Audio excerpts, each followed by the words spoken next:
নমস্কাৰ এছপায়াৰ আছামৰ ইউটিউব চেনেললৈ আপোনালোক সকলোকে স্বাগতম মই ৰিণ্টু তালুকদাৰ আমি আজি ষ্টাৰ্ট কৰিব ওলাইছোঁ আমাৰ ইণ্ডিয়ান পলিটি সিৰিজৰ থাৰ্ড লেকচাৰ যোনটো হ'ব চেলিয়েণ্ট ফিচাৰ্ছ অফ দ্য কনষ্টিটিউশ্যন বা আমাৰ সংবিধানৰ কেইটামান মূল বৈশিষ্ট্যৰ ওপৰত আৰু আপোনালোকে যদি এই সিৰিজটোৰ আগৰ ভিডিঅ'ছবোৰ চোৱা নাই তেতিয়াহ'লে আপোনালোকে আমাৰ ইণ্ডিয়ান পলিটি সিৰিজৰ প্লেলিষ্টত গৈ চাব পাৰিব চ' নাও লেটছ বিগিন সংবিধানৰ মূল বৈশিষ্ট্যকেইটাৰ বিষয়ে আলোচনা কৰাৰ আগত এবাৰ আমি the architect of the Indian constitution doctor B R আম্বেদকাৰে কোৱা কথা এষাৰ পঢ়ি লওঁ ইয়াত কোৱা হৈছে যে এখন সংবিধান যিমানে ভাল নহওক কিয় যদি সেইখন কাৰ্যকৰী কৰা মানুহসকল বেয়া তেন্তে সেই সংবিধানখনো বেয়া বুলি প্ৰমাণিত হ'ব আৰু এখন সংবিধান যিমানে বেয়া নহওক কিয় যদি সেইখন কাৰ্যকৰী কৰা মানুহসকল ভাল তেন্তে সেই সংবিধানখনো ভাল বুলি প্ৰমাণিত হ'ব তেখেতে এটা ধুনীয়া কথা কৈছে ইয়াতে চ' এতিয়া আমি আগবাঢ়িছোঁ আমাৰ সংবিধানখনত পৃথিৱীৰ প্ৰায়ভাগ সংবিধানত থকা ভাল বস্তুখিনি তুলি আনি ইনক্লুড কৰা হৈছিল যদিও আমাৰ সংবিধানত বহুকেইটা মূল বৈশিষ্ট্য আছে যোনবিলাকে আমাৰ সংবিধানখন আন কোনোবা দেশৰ সংবিধানৰ পৰা পৃথক কৰি ৰাখে সাধাৰণ ভাষাত চাব গ'লে বেলেগতকৈ অলপ বেলেগ এতিয়া বহুতে কিছুমান ভুল ধাৰণালৈ এই ভিডিঅ'টো চাই আছে যে আমাৰ সংবিধানখনততো গভৰ্ণমেণ্ট অফ ইণ্ডিয়া এক্ট 1935 পৰা কপি মাৰিছে আমাৰ নিজৰ ইউনিকনেছ একোৱেই নাই চ' টেনশ্যন নল'ব এই ক্ৰিটিচিজমবোৰ ভিডিঅ'টোৰ শেষৰ ফালে আমি আলোচনা কৰিম চ' আগবাঢ়িছোঁ এতিয়া লেণ্ডিয়েষ্ট ৰিটেন কনষ্টিটিউশ্যন এতিয়া যদি চাব যাওঁ সংবিধানসমূহ দুই ধৰণে ভাগ কৰা হয় ৰিটেন এণ্ড আনৰিটেন এতিয়া যদি ৰিটেন কনষ্টিটিউশ্যনৰ উদাহৰণ চাব যাওঁ তেতিয়াহ'লে আমেৰিকান কনষ্টিটিউশ্যন বা আমাৰ নিজৰ সংবিধানখনৰ নাম আহিব আৰু আনফালে ব্ৰিটিছ কনষ্টিটিউশ্যনটো হ'ল আনৰিটেন কনষ্টিটিউশ্যন এতিয়া আপোনালোকে ভাবিব পাৰে যে কিনো ৰিটেন বা আনৰিটেন কনষ্টিটিউশ্যন ৰিটেন কনষ্টিটিউশ্যন মানে হ'ল লিখিতভাৱে থকা সংবিধান আৰু আমেৰিকাই প্ৰথমবাৰৰ বাবে এখন ৰিটেন কনষ্টিটিউশ্যন ৰেডি কৰিছিল আনফালে চাব গ'লে আনৰিটেন কনষ্টিটিউশ্যন মানে এইটো নহয় যে কোনোবাই গোটেই সংবিধান বাই হাৰ্ট কৰি থৈ দিছে বা ডিজিটেল ফৰ্মেটত আছে আচলতে আনৰিটেন কনষ্টিটিউশ্যনছবোৰ আগৰ কিছুমান কোৰ্ট জাজমেণ্ট কনভেনশ্যন ট্ৰেডিশ্যন এক্সেট্ৰাৰ ওপৰত ভিত্তি কৰি বনোৱা হৈছে আৰু আনৰিটেন কনষ্টিটিউশ্যনছবোৰ বহুত বেছি ফ্লেক্সিবল হয় মানে সেইকেইখন এমেণ্ড কৰিব বা সংশোধন কৰিব সহজ আৰু আমেৰিকান কনষ্টিটিউশ্যনখন আটাইতকৈ কঠিন সংবিধান সংগঠন কৰিবলৈ So now I hope that you have understood the difference between written and unwritten constitution and now I will explain why our constitution is the lengthiest of all. First আহিব geographical factors. এতিয়া যদি চাব যাওঁ ভাৰতৰ নিচিনা ইমান ডাঙৰ এখন দেশত য'ত ইমান কেইটা জাতি আছে ধৰ্ম আছে সেইখন দেশৰ সংবিধানখনৰ সাইজ ডাঙৰ হ'বই এইটো সিম্পল লজিকৰ কথা কাৰণ আমাৰ কনষ্টিটিউশ্যনত সকলোকে সন্তুষ্ট কৰিব চেষ্টা চলোৱা হৈছিল চ' ইয়াত বহুত বেছি ডিটেইলছত নাযাওঁ নেক্সট হিষ্টৰিকেল ফেক্টৰ্ছ হিষ্টৰিকেল ফেক্টৰ্ছত আহিব যে আমাৰ যেতিয়া কনষ্টিটিউণ্ট এছেম্বলি আমাৰ আইন তৈয়াৰ কৰি আছিলে তেতিয়া আমি কিহৰ হিচাপত চলিছিলোঁ গভৰ্ণমেণ্ট অফ ইণ্ডিয়াক 1935 তো সেই তাৰে ইনফ্লুৱেঞ্চটো আছিলে কাৰণ আমাৰ সংবিধানৰ প্ৰায় 60% প্ৰভিজনছ গভৰ্ণমেণ্ট অফ ইণ্ডিয়াক 1935ৰ পৰা বহলকৈ বৰ্ণনা কৰা হৈছিল যোনটো অলৰেডি বহুত বেছি লেন্থি আছিলে মানে গভৰ্ণমেণ্ট অফ ইণ্ডিয়া এক্টটো অলৰেডি বহুত বেছি দীঘল আছিলে আমি আৰু তাৰে পৰাই আৰু বেছি বহলকৈ বৰ্ণনা কৰিছোঁ আমাৰ নিজৰ কনষ্টিটিউশ্যনত চ' অবভিয়াছলি আমাৰ কনষ্টিটিউশ্যনখনটো দীঘল হ'বই so' next single constitution for both the centre and state আমাৰ দেশত কেন্দ্ৰ আৰু ৰাজ্যৰ কাৰণে এখনেই সংবিধান বেলেগ বেলেগ নিয়ম কানুন নাই আগতে JNK এটা এক্সেপশ্যন আছিল কিন্তু 2019ত আৰ্টিকল 370 এব্ৰগেট কৰাৰ পিছত সিহঁতৰ স্পেচিয়েল প্ৰভিজন নোহোৱা হৈ গ'ল আনফালে আমেৰিকাত ফেডাৰেল আৰু ষ্টেট লজ বেলেগ বেলেগ সিহঁতৰ প্ৰত্যেকখন ৰাজ্যতে বেলেগ বেলেগ লজ আছে কিন্তু আমাৰ ইয়াত চব একে আৰু গোটেইখিনি এখন কনষ্টিটিউশ্যনতে ইনক্লুড কৰা হৈছে চ' ইণ্ডিয়ান কনষ্টিটিউশ্যনখন দীঘল হোৱা এইটোও আন এটা কাৰণ লাষ্ট হ'ল টু মেনি লয়াৰ্ছ সেই সময়ত যদি চাব যাওঁ আমাৰ কনষ্টিটিউশ্যনত কনষ্টিটুৱেণ্ট এছেম্বলিত মেক্সিমাম লয়াৰ্ছ আছিল আৰু আপোনালোকে জানে যে লয়াৰ্ছবোৰে চিম্পল কথা এটা বেছি কমপ্লিকেটেড কৰি পেলায় সিহঁতে হুৱেৰেজ হেন্স ফৰ নট উইথষ্টেণ্ডিং ডেছপাইট এইবিলাক ৱৰ্ডছ ইউজ কৰি খুব ভাল পায় যাতে এটা টপিক চাৰিওফালেৰে কাভাৰ আপ কৰিব পাৰি আৰু এই বস্তুটো আননেচেচাৰী বুলিও নকওঁ মই কাৰণ সিহঁতে এই কামটো কৰে যাতে একো লুফলছ থাকি নাযায় যিটো কাৰণতে আমাৰ কনষ্টিটিউশ্যনখন আৰু দীঘল হৈ গ'ল আমাৰ কনষ্টিটিউশ্যনত অকল শাসন নীতিয়ে নহয় প্ৰশাসনিক পদ্ধতিৰ বিষয়েও ডিটেইলছত কোৱা হৈছে তো সেইটো এটা ৰিজন আমাৰ কনষ্টিটিউশ্যনখন ইমান দীঘল হোৱাৰ বাবে সো নেক্সট আহিব আমাৰ drawn from various sources already মই আৰম্ভণিতে কৈছিলোঁ যে আমাৰ কনষ্টিটিউশ্যনত বেলেগ বেলেগ দেশৰ কনষ্টিটিউশ্যনৰ পৰা ভাল ভাল বস্তুখিনি ইনক্লুড কৰা হৈছিল আৰু ডক্টৰ আম্বেদকাৰে নিজে কৈছিলে ransacking all the known constitutions of the world এটোৰ মানেটো হ'ল যে তন্নকে বেলেগ কনষ্টিটিউশ্যনৰ ভাল ভাল বস্তুখিনি চালিজাৰি চাই আমাৰ কনষ্টিটিউশ্যনত এড কৰা হৈছিল এটা আপোনালোকে কিছুমানে ক'ব যে আৰে আমাৰ কনষ্টিটিউশ্যনখন তো কপি মাৰা বেলেগৰ পৰা কিন্তু আপোনালোকে যদি ভালদৰে প্ৰেক্টিকেলি যদি ভাবি চাই যে যদি আমি বেলেগৰ পৰা ভাল গুণ কিছুমান আহৰণ কৰি নিজৰ জীৱনটো যদি ভালদৰে চলাব পাৰোঁ তেন্তে কিনো ক্ষতিটো আছে মানে যদি চাওঁ যে আমাৰ দেশখন যদি ভালদৰে চলি আছে কিছুমান বেলেগ দেশৰ সংবিধানৰ ভাল ভাল বস্তুখিনি ইউজ কৰি প্ৰভিজনছখিনি ইউজ কৰি তেতিয়াহ'লে আমাৰ তো ক্ষতি নাই তো ইয়াত মই নাভাবোঁ যে কোনোবাৰ কিবা আপত্তি থাকিব লাগে সো নেক্সট আহিব কি derivation of government of India act 1935 মই অলৰেডি কৈছোঁ যে আমাৰ কনষ্টিটিউশ্যনত গভৰ্ণমেণ্ট অফ ইণ্ডিয়া এক্ট 1935ৰ অলমষ্ট 60% প্ৰভিজনছ ইনক্লুড কৰা হৈছিল সো ইয়াত বেলেগ বিশেষ ক'ব লগা নাই লাষ্টলি ইয়াত কেইটামান মেইন কাণ্ট্ৰিজৰ নাম দিয়া আছে যাৰ পৰা আমি কিছুমান ইম্পৰ্টেণ্ট প্ৰভিজনছ আমাৰ কনষ্টিটিউশ্যনত এড কৰিছোঁ যেনেকৈ আমেৰিকান কনষ্টিটিউশ্যনৰ পৰা আমি ফাণ্ডামেণ্টেল ৰাইটছখিনি আনিছোঁ আইৰিছ কনষ্টিটিউশ্যনৰ পৰা আমি DPSP আনিছোঁ মানে directive principles of state policy তাৰপিছত ৰাছিয়াৰ পৰা ফাণ্ডামেণ্টেল ডিউটিজ তেতিয়াৰ USSR তাৰপিছত আমাৰ ব্ৰিটিছ পাৰ্লিয়ামেণ্টৰ পৰা ব্ৰিটিছ কনষ্টিটিউশ্যনৰ পৰা আমি কি আনিছোঁ কেবিনেট গভৰ্ণমেণ্ট হ'ল আৰু বহুতো এনেকুৱা দেশ আছে যাৰ বিষয়ে আমি পিছৰ ভিডিঅ'জবোৰত পঢ়িম সো নেক্সট ৰিজিড প্লাছ ফ্লেক্সিবল ইয়াত বেচিকেলি কোৱা হৈছে যে যোনবিলাক কনষ্টিটিউশ্যন ৰিজিড হয় সেইবিলাকত সংশোধন কৰিবলৈ এটা স্পেচিয়েল প্ৰচিজাৰ লাগে আৰু যোনবিলাক কনষ্টিটিউশ্যন ফ্লেক্সিবল হয় সেইবিলাকত অৰ্ডিনাৰী ল যেনেকৈ বনায় ঠিক তেনেদৰে সংশোধন কৰিব পাৰি বেচিকেলি ৰিজিড কনষ্টিটিউশ্যনত এমেণ্ডমেণ্ট প্ৰচিজাৰটো টাফ হয় ৱেৰাজ ফ্লেক্সিবল কনষ্টিটিউশ্যনত এমেণ্ডমেণ্ট প্ৰচিজাৰটো ইজি হয় এতিয়া যদি চাব যাওঁ আমি জানো যে আমেৰিকান কনষ্টিটিউশ্যনটো ৰিজিড কনষ্টিটিউশ্যন আটাইতকৈ কঠিন ইহঁতৰ কনষ্টিটিউশ্যনটো এমেণ্ড কৰিবলৈ আৰু ইহঁতৰ চাগে লাষ্ট 1992ত কনষ্টিটিউশ্যনেল এমেণ্ডমেণ্ট হৈছিল মই চিয়'ৰ নহয় আপোনালোকে ক্ৰছ চেক কৰি ল'ব আৰু আমি জানো যে ব্ৰিটিছ কনষ্টিটিউশ্যনটো হ'ল কি ফ্লেক্সিবল কনষ্টিটিউশ্যন কিন্তু ভাৰতৰ ক্ষেত্ৰত যদি চাব যাওঁ আমাৰ বোথ ৰিজিড এণ্ড ফ্লেক্সিবল মডেলত আমি চলি আছোঁ কাৰণ আমি আমাৰ আৰ্টিকল 368 ইউজ কৰি কনষ্টিটিউশ্যনেল এমেণ্ডমেণ্ট কৰোঁ যোনটো দুই ধৰণে কৰা হয় প্ৰথমতে নম্বৰ 1 স্পেচিয়েল মেজৰিটি লাগিব পাৰ্লিয়ামেণ্টত তাৰ মানে হ'ল কি মই যদি ব্ৰিফলি কওঁ 2/3 মেজৰিটি লাগিব both লোকসভা এণ্ড ৰাজ্যসভাত out of total members those who R present and voting মানে যোনে উপস্থিত আছে আৰু ভোট দিব তাৰে ভিতৰত 2/3 মেজৰিটি লাগিব প্লাছ ওভাৰঅল মেজৰিটিও লাগিব মোৰ দেন 50% লাগিব যিমান টোটেল মেম্বাৰশ্বিপ আছে যিমান ছিটছ আছে তাৰেও মেজৰিটি লাগিব আৰু ছেকেণ্ডটো হ'ল স্পেচিয়েল মেজৰিটি প্লাছ ভাৰতৰ টোটেল ষ্টেটছৰ ভিতৰত 50%ৰ অনুমোদন লাগিব মানে স্পেচিয়েল মেজৰিটিটো লাগিবই তাৰে লগত 50% ষ্টেটছ আমাৰ 50% ৰাজ্যৰ পৰা অনুমোদন লাগিব সিহঁতৰ ৰেটিফিকেশ্যন লাগিব তো এনেকৈ আমি 368ৰ আণ্ডাৰত আমি কনষ্টিটিউশ্যনেল এমেণ্ডমেণ্ট কৰোঁ তাৰপিছত আৰু কিছুমান এনেকুৱা প্ৰভিজনছো আছে যাক চিম্পল মেজৰিটিৰে সংশোধন কৰিব পাৰি কিন্তু সেই এমেণ্ডমেণ্টছবোৰ আৰ্টিকল 368ৰ আণ্ডাৰত নাহে আৰু চিম্পল মেজৰিটি এণ্ড স্পেচিয়েল মেজৰিটিৰ বিষয়ে মই আপোনালোকক ভালদৰে বুজাম এই চিৰিজটোৰ কনষ্টিটিউশ্যনেল এমেণ্ডমেণ্টৰ ভিডিঅ'টোত সো নেক্সট আগবাঢ়িছোঁ ফেডাৰেল ছিষ্টেম অফ ইউনিটাৰী বায়াছ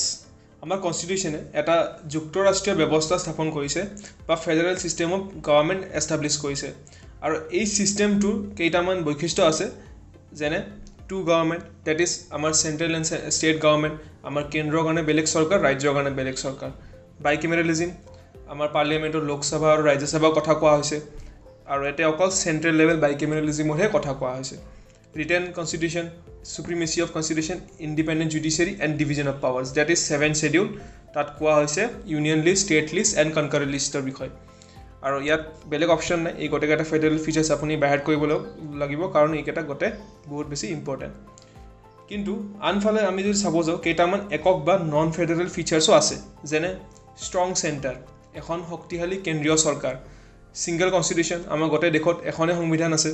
বেলেগ বেলেগ ৰাজ্যৰ কাৰণে বেলেগ বেলেগ সংবিধান নাই কিন্তু আমি যদি চাব যাওঁ আমেৰিকাত কি আছে, এখন ফেডাৰেল কনষ্টিটিউশ্যন আছে আৰু প্ৰত্যেকখন ৰাজ্যৰে নিজা নিজা এখন সংবিধান আছে।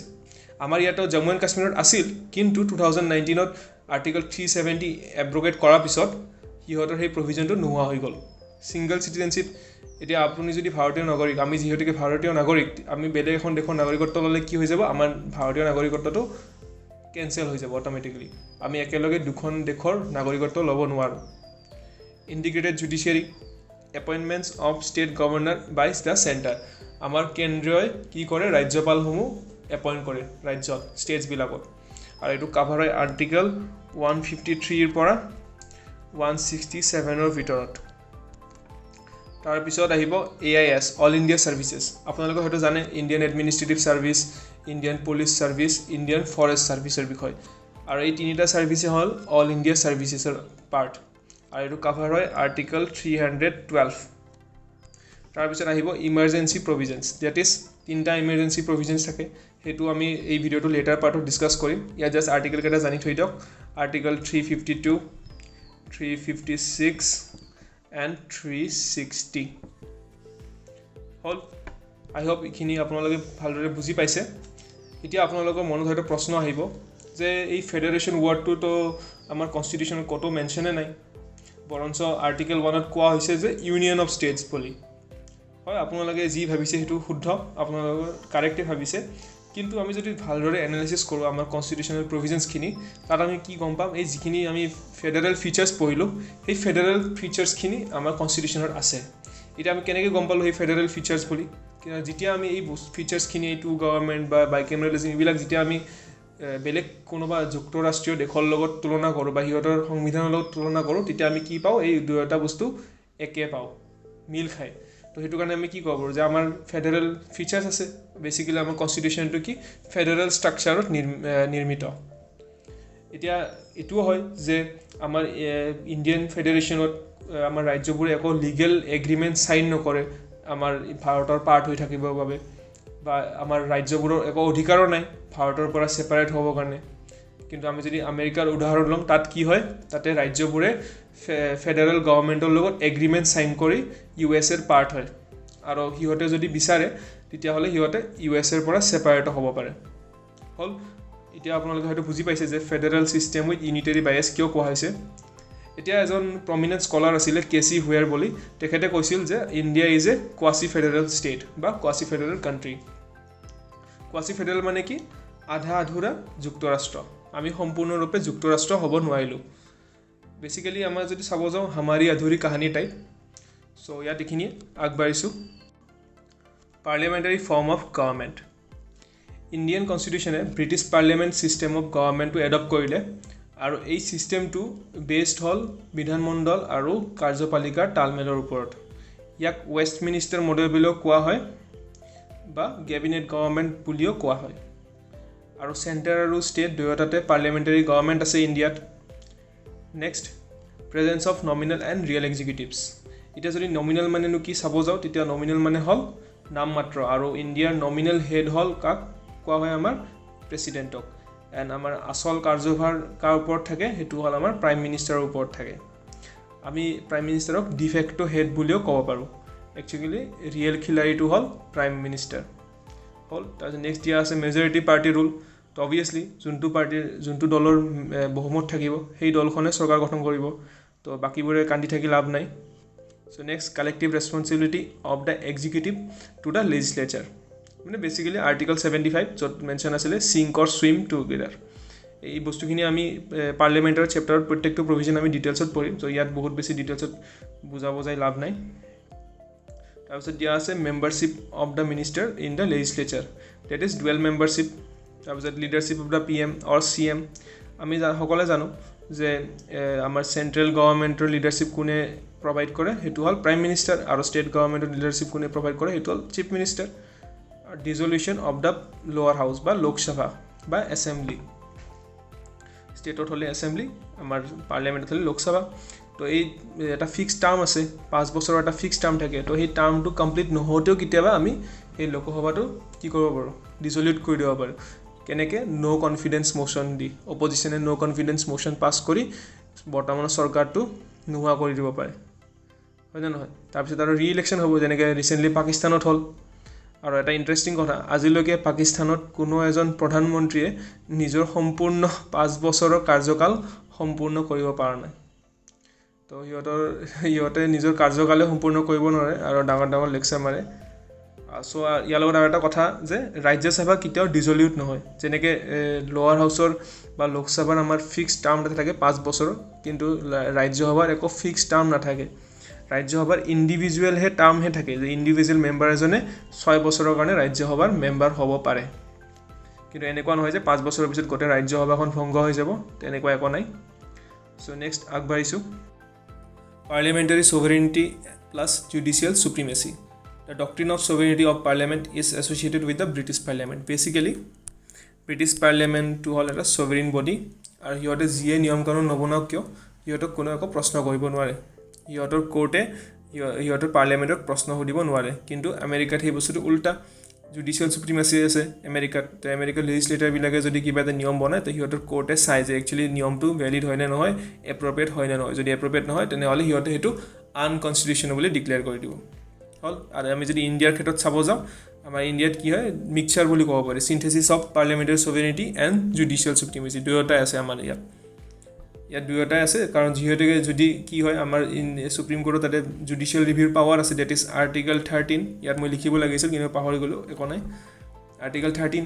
তো জুডিচিয়েল ৰিভিউৰ পাৱাৰ ইউজ কৰি আমাৰ সুপ্ৰিম কোৰ্টে কি কৰিব পাৰে, পাৰ্লিয়ামেণ্টৰ কিছুমান ল যদি মানে এপ্ৰপ্ৰিয়েট নহয়, সেইটো আনকনষ্টিটিউচনেল বুলি ঘোষণা কৰিব পাৰে। আৰু সেই তাৰে অপজিটত আমাৰ পাৰ্লিয়ামেণ্টত তাতে পাৱাৰ আছে কি, সিহঁতে কি কৰিব পাৰে, মেজৰ পৰ্চন অফ দ্য কনষ্টিটিউশ্যনটোৱে এমেণ্ড কৰি দিব পাৰে। সংবিধানৰ বহুসংখ্যক বস্তুৱে সিহঁতে সংশোধন কৰি দিব পাৰে, যাতে সুপ্ৰিম কোৰ্টত তাতে সেই পাৱাৰটোৱে নাথাকে।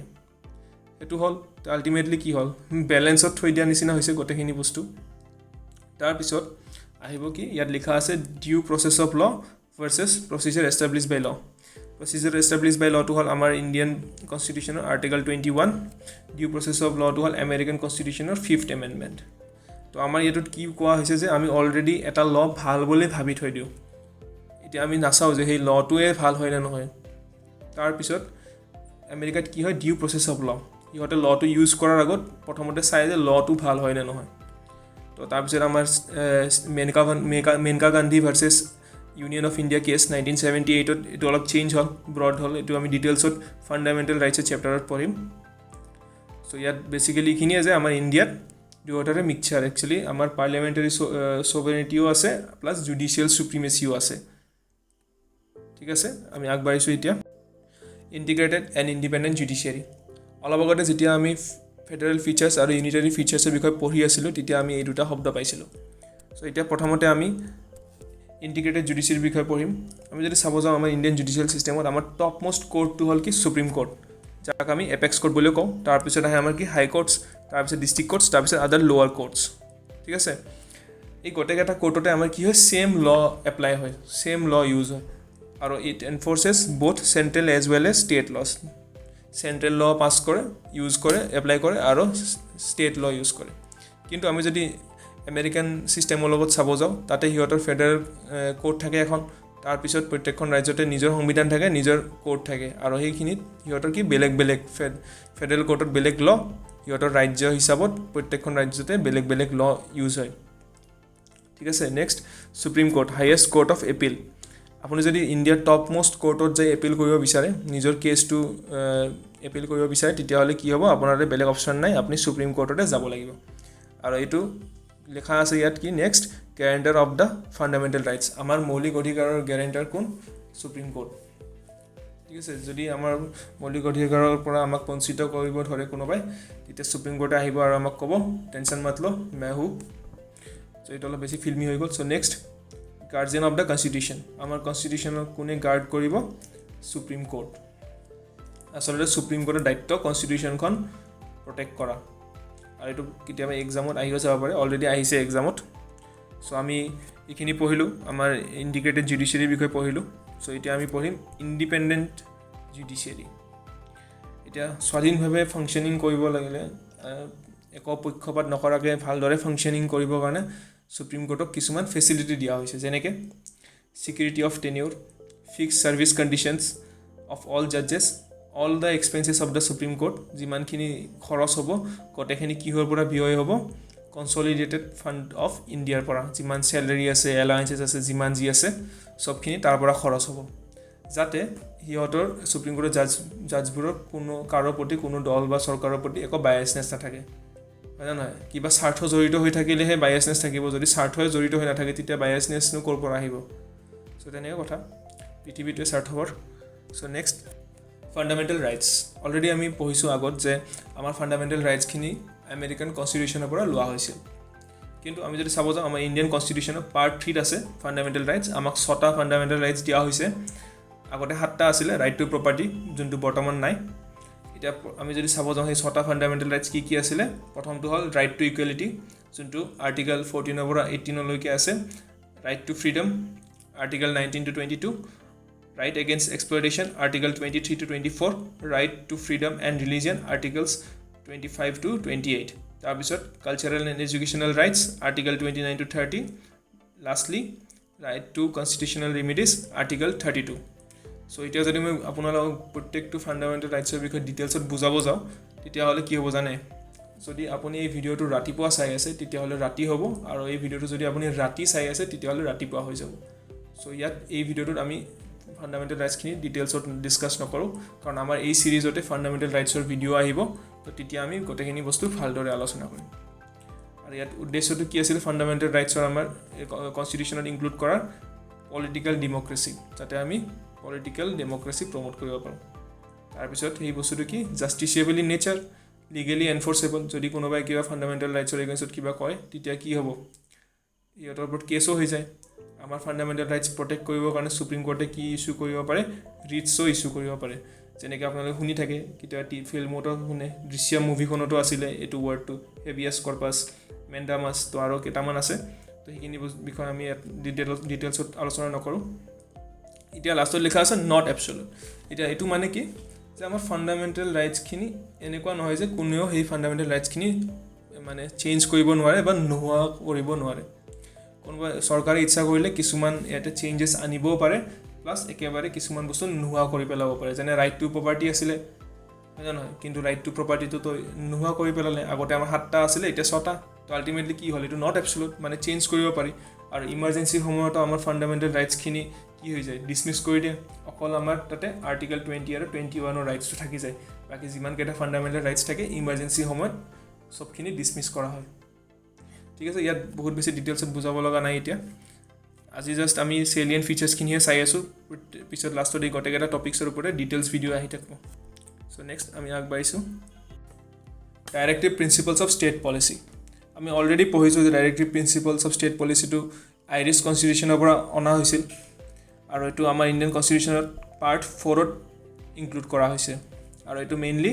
ছ'চিয়েলিষ্টিক গান্ধীয়ান এণ্ড লিবাৰেল ইণ্টেলেকচুৱেলত ভাগ কৰা হয় এই গোটেইখিনি আমি ডিটেইলছত ডাইৰেক্টিভ প্ৰিন্সিপলছৰ ভিডিঅ'টোত পঢ়িম এতিয়া নপঢ়োঁ আৰু এইটোৰ মেইন উদ্দেশ্য কি আছিলে promotion of social and economic democracy fundamental ৰাইটছটোৰ মেইন উদ্দেশ্য কি আছিল পলিটিকেল ডেম'ক্ৰেচি আৰু ইয়াতে মেইন উদ্দেশ্য হ'ল কি social and economic democracy promote কৰাটো আৰু ৱেলফেয়াৰ ষ্টেটৰ কনচেপ্টটো দিয়া হৈছিল ইয়াতে যাতে চবৰে ইকুৱেল হিচাপত ডেভেলপমেণ্ট হয় গ্ৰ'থ হয় তাৰপিছত এইটো নন জাষ্টিচেবল এতিয়া কোনোবা চৰকাৰে বা ষ্টেটে যদি ডাইৰেক্টিভ প্ৰিন্সিপলটো ইমপ্লিমেণ্ট নকৰে বা সেই লাগু নকৰে তো এনেকুৱা নহয় যে সিহঁতৰ ওপৰত কিবা কেছ হ'ব নন জাষ্টিচেবল কোনো কোৰ্টত কেছ নহয় যেতিয়াই মানে ফাণ্ডামেণ্টেল ৰাইটছ বা ডাইৰেক্টিভ প্ৰিন্সিপলৰ মাজত কনফ্লিক্ট হ'ব DPSPৰ মাজত তেতিয়া কি হ'ব সদায় ফাণ্ডামেণ্টেল ৰাইটছটোক বেছি ইম্পৰ্টেঞ্চ দিয়া যাব কিন্তু মিনাৰ্ভা মিলছ কেছত এনেকৈয়ে কোৱা হৈছিল 1980ত যে সুপ্ৰিম কোৰ্টে কৈছিলে যে ইণ্ডিয়ান কনষ্টিটিউশ্যনটো আচলতে গঠন হৈছে কিহৰ ওপৰত balance between the fundamental rights and the directive principles so' তাতে সুপ্ৰিম কোৰ্টৰ সেইটো কৈছিলে মানে এনেকুৱা নহয় যদিও নট জাষ্টিচেবল যদিও লিগেলি এনফৰ্চেবল নহয় তথাপিও বহুত বেছি ইম্পৰ্টেণ্ট কাৰণ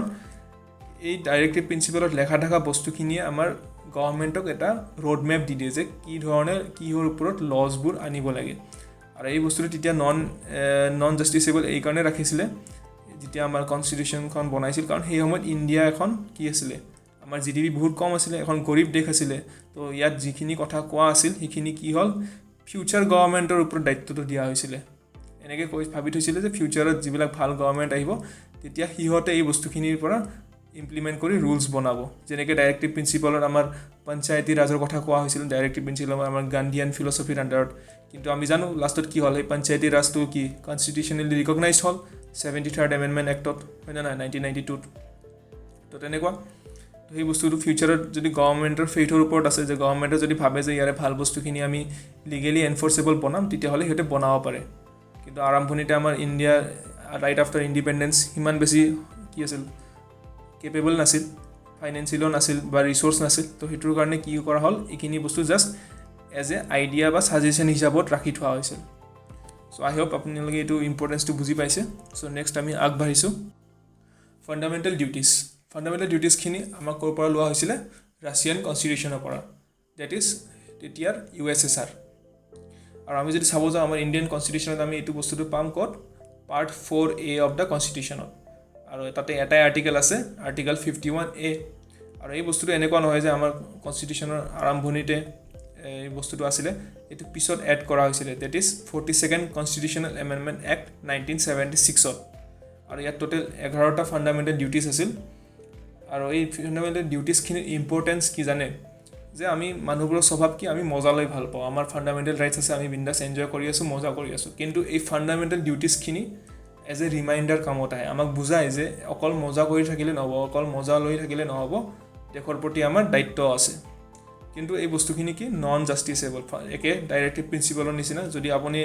সেই ডিউটিখিনি পালন নকৰেও তথাপি আপোনাৰ ওপৰত কোনে একো কেছ কৰিব নোৱাৰে। চ' ইয়াত আমি বহুত বেছি ডিটেইলছত আলোচনা নকৰোঁ, এইখিনি বিষয়ে আগবাঢ়িছোঁ। Secular state. আমাৰ ভাৰতৰ সংবিধানৰ মতে আমাৰ কোনো ধৰণৰ পাৰ্টিকুলাৰ অফিচিয়েল ৰিলিজন নাই, ডেট ইজ আমি কি এটা ছেকুলাৰ ষ্টেট, ডেট ইজ আমি ধৰ্ম নিৰপেক্ষ দেশ। এই শব্দটো ছেকুলাৰ শব্দটো আমাৰ প্ৰিএম্বলত পোৱা যায় বৰ্তমান, কিন্তু প্ৰথমতে এই প্ৰিএম্বলত এই শব্দটো নাছিলে আগত, এইটো পিছত দিয়া হৈছে কেতিয়া, the 42nd constitution amendment act of 1976ৰ আণ্ডাৰত। কিন্তু মোৰ যদি ব্যক্তিগতভাৱে চাব যাওঁ এই বস্তুটোৰ একো প্ৰয়োজনে নাছিলে, কাৰণ আমি যদি আমাৰ ফাণ্ডামেণ্টেল ৰাইটছৰ প্ৰভিজনছখিনি চাওঁ, that is right to freedom বা right to freedom of religion, তো তাতে গমেই পায় বস্তুখিনি তাতে ছেকুলাৰ বস্তুৱে কোৱা হৈছে, ছেকুলাৰ স্পিৰিটটোৱে তাতে সোমাই আছে। তো আচলতে এক্সট্ৰাকৈ ৱৰ্ডটো মেনশ্যন কৰিবলৈ কথাই নাছিলে, কিন্তু এইটো এটা পলিটিকেল ষ্টেটমেণ্ট আছিল সেই সময়ত। তো যিয়ে নহওক, এতিয়া আমি চাম দুটা ডেফিনেশ্যন আছে ছেকুলাৰৰ, যে western concept and Indian concept. এতিয়া যদি আমি ৱেষ্টাৰ্ণ কনচেপ্টখিনি চাব যাওঁ, that is separation between the religion and the state. এতিয়া এই বস্তুখিনি আমাৰ ভাৰতত সম্ভৱ নেকি, কাৰণ য'ত নেকি ইমানটা ধৰ্ম আছে, জাতি আছে, হয় নে নহয়, তাতে এই বস্তুটো কেতিয়াও সম্ভৱ হ'ব নোৱাৰে। আৰু সেইটো আমি কি, আমাৰ কাৰণে এইটো নিগেটিভ কনচেপ্ট। সেইটোৰ কাৰণে আমি ইয়াৰে মডিফাইড ভাৰ্চন এটা ইউজ কৰিছোঁ আমাৰ নিজৰ ইণ্ডিয়ান কনচেপ্ট। সেইটো হ'ল কি, giving equal respect to all the religion or protecting all religions equally. চবকে আমি সমানভাৱে ৰেচপেক্ট দিম আৰু প্ৰত্যেকটো ৰিলিজনকে আমি ইকুৱেলি প্ৰটেক্টো কৰিম। তো এইটো হ'ল পজিটিভ কনচেপ্ট, আমাৰ ইণ্ডিয়ান কনটেক্সটত এইটো আমাৰ এপ্লাই হয়। তো ইয়াত বহুত বেছি একো বুজাব লগা নাই। চ' আগবাঢ়িছোঁ। Universal adult franchise. আমি যদি ভাৰতৰ কনটেক্সটত চাওঁ, আমাৰ ইয়াত যোনবিলাক নাগৰিকৰ 18 বছৰৰ ওপৰত হৈছে, সিহঁতে কি কৰিব পাৰে, ভোট দিব পাৰে, নিজৰ মতদান কৰিব পাৰে।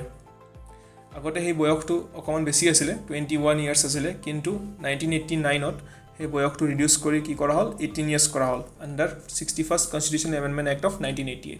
এতিয়া যদি মই ক'ব যাওঁ যে ইউনিভাৰ্চেল এডাল্ট ফ্ৰেঞ্চাইজ মানেনো কি, তাৰ মানে বেছিকেলি হ'ল কি,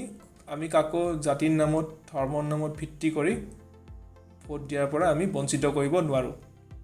কাৰণ সকলোৰে অধিকাৰ আছে। সেইটোৰ কাৰণে কি কোৱা হৈছে, বস্তুটোক ইউনিভাৰ্চেল বুলি কোৱা হৈছে। কিন্তু 1947ৰ আগত তেনেকুৱা নাছিল চিটুৱেশ্যনটো। 1947ৰ আগত কি আছিলে, লিমিটেড ফ্ৰেঞ্চাইজ। এতিয়া লিমিটেড ফ্ৰেঞ্চাইজ মানে কি, মই অলৰেডি আমাৰ আগৰ লেকচাৰ দুটাত বুজাইছোঁ, তথাপিও মই আকৌ এবাৰ কৈ দিছোঁ। সেই সময়ত কি আছিলে, ছেপাৰেট ইলেক্টৰেট আছিলে, য'ত কি কৰিছিলে, আমাৰ মুছলিমসকলে মুছলিম কেণ্ডিডেটক ভোট দিছিলে, শিখসকলে শিখ কেণ্ডিডেটক ভোট দিছিলে, ইণ্ডিয়ান খ্ৰীষ্টিয়ানছবোৰে খ্ৰীষ্টিয়ান কেণ্ডিডেটক ভোট দিছিলে। আৰু বাকী যিকেইটা চিট বাকী আছিলে, তাত কি হোৱা আছিলে, যাৰ বেছি প্ৰপাৰ্টি আছে, যোনে বেছি টেক্স পে' কৰে, যাৰ বেছি পঢ়া শুনা আছে,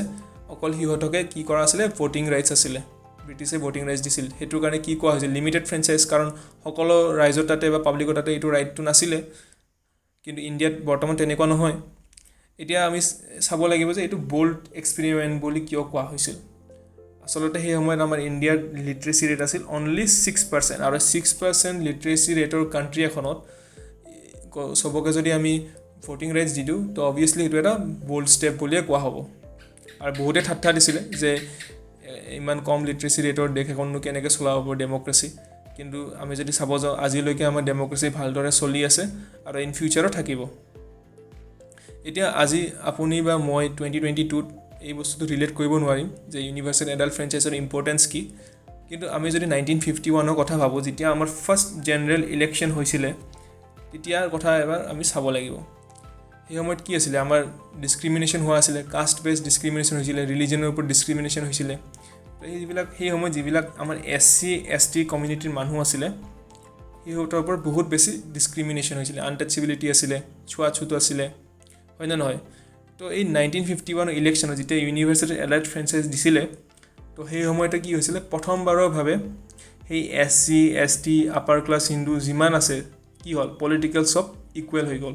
আল্টিমেটলি আমাক কি কৰিলে পলিটিকেল ইকুৱেলিটি দিলে এই ইউনিভাৰ্চেল এডাল্ট ফ্ৰেঞ্চাইজ বস্তুটোৱে বুজি পালে আজি হয়তো আমাৰ কাৰণে ইমান বেছি ইম্পৰ্টেঞ্চ বা আমি ইমান ভাবি নাথাকোঁ বস্তুটো কিন্তু এবাৰ ভাবি চাওক যোনটো জাতিক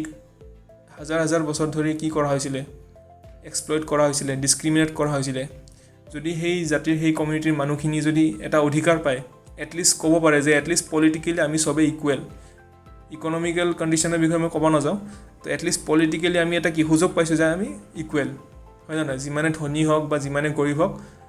ইন টাৰ্মছ অফ পলিটিক্স আমি ইকুৱেল হয় নে নহয় আমাৰ চবৰে ভোটিং ৰাইটছ আছে তো সেইটোৰ কাৰণে এইটো বস্তুটো বহুত বেছি ইম্পৰ্টেঞ্চ কাৰণ এইটো আমাৰ কাৰণে কি মেটাৰ অফ ছেল্ফ ৰেছপেক্ট আমাৰ ছেল্ফ ৰেছপেক্ট ইনক্ৰিজ কৰে কাৰণ এনেকুৱা এটা ফিল আহে ন যে মই ভোট দিলোঁ এইখন চৰকাৰৰ মানে কি ময়ো এটা অংশীদাৰ তাৰপিছত প্ৰেষ্টিজত কাৰণ আমাৰ এটা নিজৰো এটা প্ৰেষ্টিজ বোলা বস্তু আছে প্ৰেষ্টিজ অফ কমন পিপল নহ'লেতো যদি আমাৰ তাতে ভোটিং ৰাইটছো নাথাকে একোৱে নাথাকে তেতিয়াহ'লে আমি বাচি থকা নথকা একে অৰ্থই নাই বা আমাৰ গণতন্ত্ৰই নাথাকিব যদি সকলোৰে তাতে ভোটিং ৰাইটছ নাথাকে তো সেইখিনিয়ে কথা চ' নেক্সট আমি আগবাঢ়িছোঁ ছিংগল চিটিজেনশ্বিপ আমাৰ ইণ্ডিয়াত কি কৰা হয় আমাক ছিংগল চিটিজেনশ্বিপ প্ৰভাইড কৰা হয় কিন্তু USA তেনেকুৱা নহয় কাৰণ USAটো হ'ল ফেডাৰেশ্যন সিহঁতৰ ষ্টেটছবোৰৰ হিচাপত এটা বেলেগ চিটিজেনশ্বিপ থাকে আৰু এজ এ ইউনাইটেড ষ্টেট সিহঁতৰ এটা বেলেগ চিটিজেনশ্বিপ থাকে ছাপ'জ কোনোবাই যদি কেলিফৰ্ণিয়াৰ নাগৰিক USA তো সিয়াৰ কেলিফৰ্ণিয়াৰ কাৰণে এটা বেলেগ চিটিজেনশ্বিপ থাকিব সিয়াৰ কেলিফৰ্ণিয়াৰ নাগৰিক হিচাপত আৰু USA নাগৰিক হিচাপত তাৰ এটা বেলেগ চিটিজেনশ্বিপ থাকিব কিন্তু আমাৰ ইণ্ডিয়াত তেনেকুৱা নহয় ইণ্ডিয়াত মই ক'ব নোৱাৰোঁ যে মই অসমৰ চিটিজেন বুলি মই ক'ব লাগিব কি মই ভাৰতৰ চিটিজেন ভাৰতৰ নাগৰিক মই থাকোঁহে অসমত মোৰ ডমিচাইল ষ্টেটহে হ'ব কি অসম কিন্তু মই নাগৰিক কিহৰ ভাৰতৰ আৰু এই চিটিজেনশ্বিপ আমাৰ ইণ্ডিয়ান কনষ্টিটিউশ্যনত কিহৰ আণ্ডাৰত কাভাৰ হয় আৰ্টিকেল 5ৰ পৰা 11ৰ ভিতৰত আৰু আমি এই চিটিজেনশ্বিপৰ বিষয়ে আলোচনা কৰিম আমাৰ এই ছিৰিজৰ ভিডিঅ'টোত যেতিয়া আমি চিটিজেনশ্বিপৰ বিষয়ে ষ্টাৰ্ট কৰিম তেতিয়া আমি ডিটেইলছত পঢ়িম চ' ইয়াত এতিয়া আগবাঢ়িছোঁ ইণ্ডিপেণ্ডেণ্ট বডিজ ভাৰতৰ সংবিধানে কেৱল মাত্ৰ বিধানপালিকা কাৰ্যকাৰী পালিকা বা ন্যায়পালিকাই প্ৰভাইড নকৰে তাৰে লগত আমাক কি প্ৰভাইড কৰে কেইটামান ইণ্ডিপেণ্ডেণ্ট বডিজে প্ৰভাইড কৰে যেনেকৈ প্ৰথমতে দিয়া আছে ইয়াত ইলেকশ্যন কমিশ্যন আমি সকলোৱে জানো ইলেকশ্যন কমিশ্যনৰ মূল কাম কি ফ্ৰী এণ্ড ফেয়াৰ ইলেকশ্যন পতা যাতে কাৰো প্ৰতি একো বায়াছনেছ নোহোৱাকৈ এটা ফ্ৰী এণ্ড ফেয়াৰ ইলেকশ্যন পাতিব পাৰে ছেকেণ্ড দিয়া আছে CAG আমাৰ controller and auditor general of India তো ইয়াক কি সিহঁতে কি কৰে আমাৰ একাউণ্টছ ডিপাৰ্টমেণ্টটো চায় যেনে হিচাপ নিকাচৰ লগত ৰিলেটেড আমাৰ ভাৰত চৰকাৰে ক'ত কি খৰচ কৰিলে চায় আৰু ক'ত বা যদি অদৰকাৰীভাৱে খৰচ কৰিছে নে নাই সেইবিলাকো চায় যদি UPSC union public service commission আমি সকলোৱে জানো ইউনিয়ন পাব্লিক ছাৰ্ভিচ কমিশ্যনে কি কৰে আমাৰ চিভিল ছাৰ্ভিচ এক্সামিনেশ্যনটো পাতে আৰু আমি যদি প্ৰেক্টিকেল গ্ৰাউণ্ডছত চাব যাওঁ তো এইটো এটা কি ইণ্ডিপেণ্ডেণ্ট বডি তাৰপিছত আহিল কি SPSC state public service commission তো ইহঁতে আমাৰ ষ্টেট PCSৰ এক্সামছবোৰ পাতে তো এই গোটেইকেইটা ইণ্ডিপেণ্ডেণ্ট বডি ইম্পৰ্টেণ্ট হয় আৰু আমি এই গোটেইকেইটা বিষয়ে আমি ডিটেইলছত পিছৰ আমাৰ এই ছিৰিজটোৰ লেটাৰ ভিডিঅ'জত আমি আলোচনা কৰিম আৰু এই গোটেইখিনি বস্তু ইণ্ডিপেণ্ডেণ্ট কৰি ৰাখিবৰ বাবে ইণ্ডিপেণ্ডেণ্ট কৰাৰ কাৰণটোৱে হ'ল কি যাতে ইহঁতে কাৰো একো কি কৰে বায়াছনেছ নাথাকে কাৰো প্ৰতি পক্ষপাতি নকৰে আৰু ইহঁতৰ চেলাৰী এলায়েন্সেছ চবখিনি কি কৰা হয় আমাৰ কনচলিডেটেড ফাণ্ড অফ ইণ্ডিয়াৰ পৰা দিয়া হয় আমাৰ পাৰ্লিয়ামেণ্টে চেলাৰী ডিচাইড নকৰে চ' ইয়াত এইখিনিয়ে চ' নেক্সট আমাৰ আহিব ইমাৰ্জেঞ্চি প্ৰভিজনছ আমাৰ ভাৰতৰ সংবিধানৰ মতে আমাৰ তিনিটা ইমাৰ্জেঞ্চি প্ৰভিজনছ আছে যোনটো আমাৰ ৰাষ্ট্ৰপতিয়ে কাৰ্যকৰী কৰিব পাৰে আৰু এই ইমাৰ্জেঞ্চি প্ৰভিজনছবোৰ ইনক্লুড কৰাৰ মেইন যুক্তিটো হ'ল যে যাতে আমাৰ দেশৰ সভেৰেনিটি ইউনিটি ইণ্টিগ্ৰিটি আৰু সিকিউৰিটিটো প্ৰটেক্ট কৰিব লাগে তো হেতুৰ কাৰণে এই ইমাৰ্জেঞ্চি প্ৰভিজনছখিনি দিয়া হৈছে আৰু এই প্ৰভিজনছ তিনি ধৰণৰ প্ৰথমতে হ'ল national emergency article 352 Presidents rule article 356 আৰু ফাইনেন্সিয়েল ইমাৰ্জেঞ্চি আৰু এই তিনিটাৰ ভিতৰত আজিলৈকে ভাৰতবৰ্ষত ফাইনেন্সিয়েল ইমাৰ্জেঞ্চিটো কেতিয়াও লাগু হোৱা নাই কেতিয়াও কাৰ্যকৰী হোৱা নাই বাকি দুটা হৈ আছে এইটো আৰ্টিকল 356 টো হৈয়ে থাকে সো ইয়াতে এইখিনিয়ে আমি পিছত ভালদৰে ডিসকাস কৰিম ইমাৰ্জেঞ্চি প্ৰভিজনছখিনি লেটাৰ সিৰিজত সো নেক্সট আহিব 3-tier গভৰ্ণমেণ্ট অৰিজিনেলি ভাৰতৰ সংবিধানে আমাক ডুৱেল পলিটি সিস্টেম প্ৰভাইড কৰিছিল যোনটো আছিল কি সেন্ট্ৰেল এণ্ড ষ্টেট গভৰ্ণমেণ্ট কিন্তু 1992 যেতিয়া 73rd এমেণ্ডমেণ্ট এক্টখন পাছ হ'ল তেতিয়া পঞ্চায়তী ৰাজ ইনষ্টিটিউচনছবোৰ কনষ্টিটিউচনেলাইজ কৰা হ'ল মানে সাংবিধানিক স্বীকৃতি লাভ কৰিলে আৰু তাৰে ফলত পাৰ্ট 9 আৰু 11 শেডিউলটো আমাৰ সংবিধানৰ লগত অন্তৰ্ভুক্ত কৰা হ'ল আৰু তাৰ পিছতে কথা আহিল আমাৰ আৰবান লোকেল গভৰ্নেন্সৰ ওপৰত মানে মিউনিচিপালিটিজ আৰু এই মিউনিচিপালিটিজটো কি কৰা হ'ল কনষ্টিটিউচনেলাইজ কৰা হ'ল সাংবিধানিক স্বীকৃতি লাভ কৰিলে কাৰ আণ্ডাৰত 74th এমেণ্ডমেণ্ট এক্ট অফ 1992 আৰু তাৰ ফলত পাৰ্ট 9A আৰু 12th শেডিউলটোও কি কৰা হ'ল আমাৰ সংবিধানৰ লগত অন্তৰ্ভুক্ত কৰা হ'ল এটা যদি মই আপোনালোক সুধো যে ভাৰতবৰ্ষৰ কোনখন ৰাজ্যত প্ৰথমবাৰৰ বাবে পঞ্চায়তী ৰাজ ইনষ্টিটিউচনখন লাগু কৰা হৈছিল বা স্থাপন কৰা হৈছিল তো হেতু উত্তৰ হ'ব ৰাজস্থান আৰু এই গটে পঞ্চায়তী ৰাজৰ কনসেপ্টটো আসলতে আমাৰ কৰ পৰা লোৱা হৈছিল directive principles of state policy আসলতে এইটো এটা গান্ধীয়ান ফিলছফিৰ পাৰ্ট সো ইয়াৰ বিষয়ে এই এতিয়া বৰ্তমান আমি বহুত বেছি ডিটেইলছত নাযাওঁ আমাৰ এই পলিটি সিৰিজৰ যেতিয়া আমি পঞ্চায়তী ৰাজৰ চেপ্টাৰটো আহি পাম তেতিয়া আমি বহুত বেছি ডিটেইলছত গটেখিনি বস্তু আলোচনা কৰিম সো আমাৰ তাত ইয়াত নেক্সট আছে cooperative societies 97 constitutional amendment act of 2011 আণ্ডাৰতে কোঅপাৰেটিভ সোসাইটিজ বিলাকে আমাৰ কি কৰিলে সাংবিধানিক স্বীকৃতি লাভ কৰিলে আৰু এই ৰাইট টু ফৰ্ম কোঅপাৰেটিভ সোসাইটিজক আমাক কি কৰিলে মৌলিক অধিকাৰ ঘোষণা কৰি দিলে আৰ্টিকল 19 আণ্ডাৰত আৰু এই সংবিধান আমাৰ এই কনষ্টিটিউচন এমেণ্ডমেণ্টৰ কাৰণে কি হ'ল added part 9B in the constitution হ'ল আৰু যোৱা বছৰ কি হৈছিল আমাৰ ইণ্ডিয়াত কি কৰিলে এখন নতুন মন্ত্ৰালয় গঠন কৰা হ'ল যাৰ নাম আছিল কি মিনিষ্ট্ৰি অফ কোঅপাৰেশ্যন আৰু তাৰে মন্ত্ৰী হ'ল আমাৰ বৰ্তমানৰ গৃহমন্ত্ৰী শ্ৰী অমিত শাহ সো ইয়াত এতিয়া বৰ্তমান বহুত বেছি ডিটেইলছত নাযাওঁ সো আমি হেকৰফালে আগবাঢ়িছোঁ criticism of the Indian constitution so ক্ৰিটিচিজমখিনি আৰম্ভ কৰাৰ আগত যদি বৰ্তমানলৈকে আপোনালোকে এই ভিডিঅ'টো ভাল পাইছে বা ইনফৰ্মেটিভ হ'ব বুলি ভাবিছে সো তেন্তে প্লিজ এই ভিডিঅ'টো লাইক কৰি দিয়ক শ্বেয়াৰ কৰি দিয়ক আৰু এই যি ৰঙা ছাবস্ক্ৰাইব বাটনটো আছে সেইটো মাৰি দিয়ক লাহে মাৰে নে জোৰে মাৰে সেইটো আপোনালোকৰ কথা সো আমি আগবাঢ়িছোঁ আমাৰ ইয়াত প্ৰথম পইণ্টটো দিয়া আছে এ বৰড কনষ্টিটিউচন মানে ধাৰত লোৱা সংবিধান এটা এইটো সঁচা কথা যে আমি বহুখিনি প্ৰভিজনছ কি কৰিছোঁ আমি বেলেগ বেলেগ সংবিধানৰ পৰা আমি লৈছোঁ যেনে আমেৰিকাৰ পৰা আমি ফাণ্ডামেণ্টেল ৰাইটছ লৈছোঁ ৰাছিয়াৰ পৰা ফাণ্ডামেণ্টেল ডিউটিছ লৈছোঁ আইৰিছ কনষ্টিটিউচনৰ পৰা DPSP লৈছোঁ তো তেনেকুৱা কথা কিন্তু আমি যদি সঁচাকৈ চাব যাওঁ এই বস্তুটো একো ভুল নহয় কাৰণ আমি যদি ভাল বস্তু কেইটামান লৈ আমাৰ যদি নিজৰ দেশখন ভালদৰে চিষ্টেমেটিক ৱেত চলাব পাৰোঁ তাতে কিবা ক্ষতি আছে নেকি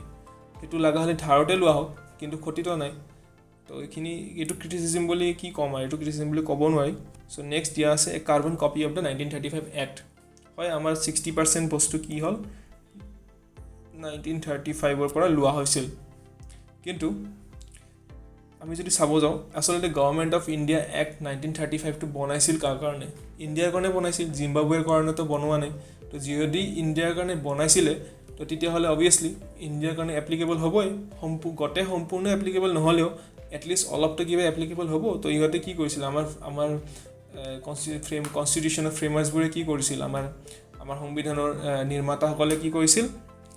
যিমানখিনি পাৰে ভাল বস্তুখিনি যোনটো বস্তুৰ লগত আমি অলৰেডি ইউজ টু হৈ আছিলোঁ যোনটোৰ কাৰণে যাতে আমাৰ এডমিনিষ্ট্ৰেশ্যনত ড্ৰাষ্টিক চেঞ্জ নাহে মানে উখল মাখল নালাগে বা খেলি মেলি নহয় তো সেইটো কাৰণে কি কৰা হৈছিল গভৰ্ণমেণ্ট অফ ইণ্ডিয়া এক্ট 1935ৰ পৰা কিছুমান ইউজফুল প্ৰভিজনছ আমি লৈছিলোঁ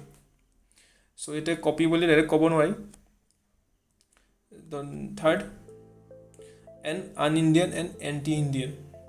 এতিয়া এইটো কথাটো কোৱা হৈছে কাৰণ কি কাৰণ সেই সময়ত যিমানবোৰ লয়াৰ্ছ আছিলে মেক্সিমামটো কনষ্টিটিউণ্ট এছেম্বলিত লয়াৰ্ছে আছিলে আৰু সেই লয়াৰ্ছবোৰ ক'ৰ পৰা পঢ়ি অহা আছিল চব ইংলেণ্ডৰ পৰা লণ্ডনৰ পৰা পঢ়ি অহা আছিল তো সেইটো কাৰণে কি কোৱা হয় সিহঁতে তাৰ পৰা পঢ়ি আহে তো সেইটো কাৰণে সিহঁতে কি এণ্টি ইণ্ডিয়ান বুলি কৈছিলে আমাৰ ইয়াতে কাৰণ সিহঁতে নিজৰ ব্ৰিটিছ ঢালৰ হিচাপতে নিয়মখিনি বনাইছিল বা কনষ্টিটিউণ্ট এছেম্বলিত কণ্ট্ৰিবিউশ্যন দিছিল তেনেকুৱা কোৱা হৈছিল তাৰপিছত যদি আমি চাব যাওঁ আন গান্ধীয়ান কনষ্টিটিউশ্যন বুলি কোৱা হৈছিল কাৰণ সিহঁতৰ যোনে ক্ৰিটিচাইজ কৰে সিহঁতৰ মতে কি গান্ধীয়ান ফিলচফিৰ কথা উল্লেখ নাই বা একো নাই কিন্তু আমি যদি প্ৰেক্টিকেল ৱেত যদি চাব যাওঁ আমাৰ DPSPত গান্ধীয়ান ফিলচফি দিয়া হৈছে এতিয়া সেই গান্ধীয়ান ফিলচফিত যিখিনি বস্তু লেখা আছে সেইখিনি বস্তু 1950 সেইখিনি বস্তু কাৰ্যকৰী কৰা সম্ভৱে নাছিল কাৰণ আমাৰ চৰকাৰ অলৰেডি গৰীব দেশ আছিল সেই সময়ত আৰু চৰকাৰৰ তাতে ইমান বেছি ৰিচোৰ্চেছো নাছিল তো সেইটো কাৰণে কি কৰিলে আমাৰ সংবিধানৰ নিৰ্মাতাসকলে কি কৰিলে গান্ধীয়ান ফিলচফিৰ বস্তুবিলাক ভৱিষ্যতৰ চৰকাৰৰ কাৰণে দি থলে যে যদি ভৱিষ্যত কি হয় ৰিচোৰ্চেছ আহে কিবা আহে আমাৰ যদি এনাফ ৰিচোৰ্চেছ থাকে তেতিয়াহ'লে কি কৰিব এই ডাইৰেক্টিভ প্ৰিন্সিপলছবোৰ ইমপ্লিমেণ্ট কৰিব আৰু সেইটো হ'লেও কাৰণ 73rd Act 1992ত আমাৰ কি হ'ল পঞ্চায়তী ৰাজ ইনষ্টিটিউশ্যন হ'ল আৰু পঞ্চায়তী ৰাজ ইনষ্টিটিউশ্যনটো ক'ত মেনশ্যন আছিলে পঞ্চায়তী ৰাজ চিষ্টেমটো মেনশ্যন আছিলে ডাইৰেক্টিভ প্ৰিন্সিপলছত ঠিক আছে এইটো পাৰ্চনেলি মই বেছি এগ্ৰী নকৰোঁ এইটোত আমাৰ নেক্সট দিয়া আছে এলিফেণ্টাইন চাইজ অবভিয়াছলি পৃথিৱীৰ আটাইতকৈ দীঘল সংবিধান আমাৰে আৰু এইটো এলিফেণ্টাইন চাইজ আকৌ বেয়া কথাও নহয় ভাবি চালে দীঘলক কি হ'ল যদি কাম ভালদৰে চলি আছে হয় নহয় কাৰণ আমাৰ already government of India actor পৰা লৈছিলোঁ আমি 60% কাৰণ গভৰ্ণমেণ্ট অফ ইণ্ডিয়া এক্ট 1935টো সি নিজে বহুত বেছি দীঘল আছিলে আমি আৰু তাৰ পৰা লৈছিলোঁ তাৰপিছত প্লাছ আমি কি কৰিছিলোঁ বেলেগ বেলেগ কাণ্ট্ৰিৰ কনষ্টিটিউশ্যনৰ পৰা বস্তুখিনি লৈছিলোঁ তো অবভিয়াছলি গোটেইখিনি লগ লাগিতো লাষ্টত দীঘল হ'বই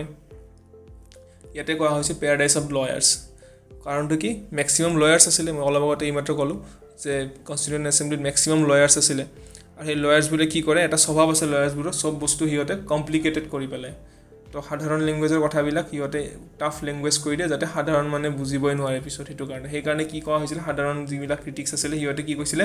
পেৰাডাইজ অফ লয়াৰ্ছ বুলি কৈছিলে ঠিক আছে চ' ইয়াত এইখিনি আজি আমাৰ নেক্সট এই ভিডিঅ'টোৰ যদি আপোনালোক PDF লাগে আপোনালোকে আমাৰ এই লিংকত গৈ এই PDFটো ডেছক্ৰিপশ্যনত গৈ ডাউনলোড কৰিব পাৰিব আৰু এই ভিডিঅ'টো